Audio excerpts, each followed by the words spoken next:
Bonjour Julie, alors tu as voulu que l'on échange ou plutôt qu'on réalise une forme d'interview sur l'avenir des médias sociaux par rapport à la transformation digitale.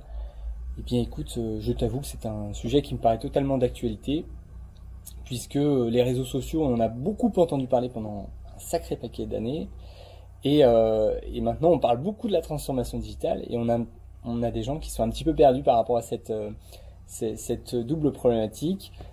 Que deviennent les réseaux sociaux dans cet environnement-là, d'une part, et finalement, c'est quoi la transformation digitale? Et alors du coup, le premier point que je voudrais vraiment te donner par rapport à ça, c'est que quand même, il faut le dire, les réseaux sociaux ont été bien à l'origine de cette transformation digitale dont on parle aujourd'hui dans les entreprises, au moins pour un point, c'est la dimension culturelle. C'est-à-dire que les gens réagissent d'une manière différente par rapport à l'information. Je dis souvent qu'ils ont un rapport différent par rapport à l'information, puisque on est dans une approche globalement plus libérée, on interagit beaucoup plus les uns par rapport aux autres, et ça c'est vraiment fondamental.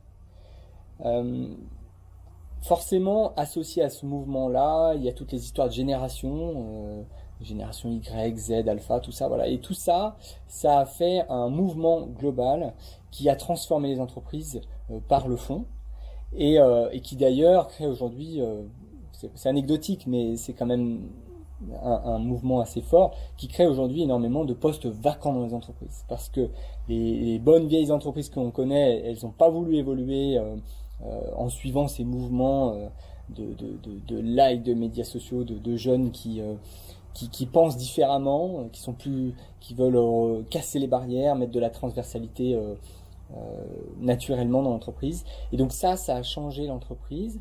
Et plus concrètement, ce qu'on remarque, c'est que il y a des traces visibles des réseaux sociaux dans l'entreprise. On met en place des réseaux sociaux d'entreprise, on met en place des CRM donc des CRM, des outils de gestion de relations clients, qui nous permettent de définir des abonnés, des followers, qui nous permettent de liker, de commenter, comme si on était sur un vrai réseau social.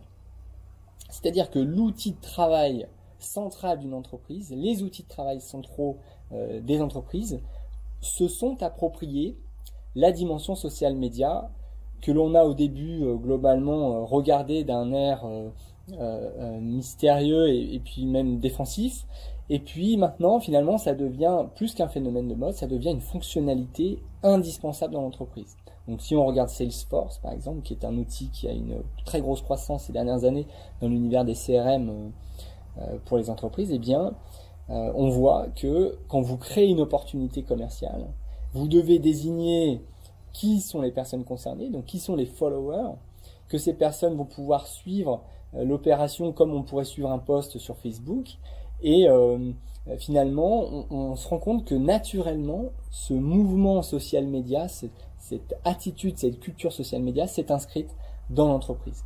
Et donc, du coup, effectivement, le troisième point que l'on peut relever par rapport pour répondre à la question de la présence des médias sociaux dans la transformation digitale, eh bien, ce troisième point, c'est que de plus en plus souvent maintenant, on va intégrer des fonctionnalités social médias dans les outils classiques des entreprises, d'une part, et d'autre part, on va également voir continuer à émerger des outils pour répondre à plein de problèmes du quotidien qui avant étaient des simples outils pour, je sais pas moi, par exemple,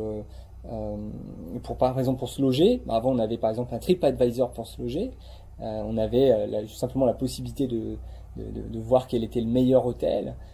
Et en fait, maintenant, on va de plus en plus souvent avoir des outils, par exemple, comme Airbnb, où là, c'est plus qu'une question de notation, c'est également une question de ressenti. Et d'ailleurs, on le voit bien sur Airbnb, c'est pas anodin du tout, là aussi.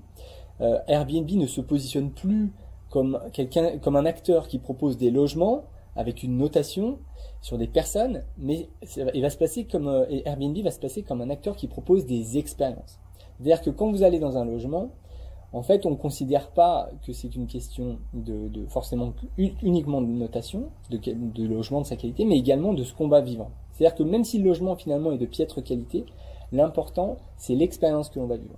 Et donc ça veut dire quoi? Ça veut dire que on est obligé d'aller bien plus que la notation. On va également devoir mettre des j'aime, des commentaires, des partages et bref, tout un ressenti, tout un storytelling en fait qui est associé à un vécu du quotidien dans un univers du particulier ou de l'entreprise en tout cas.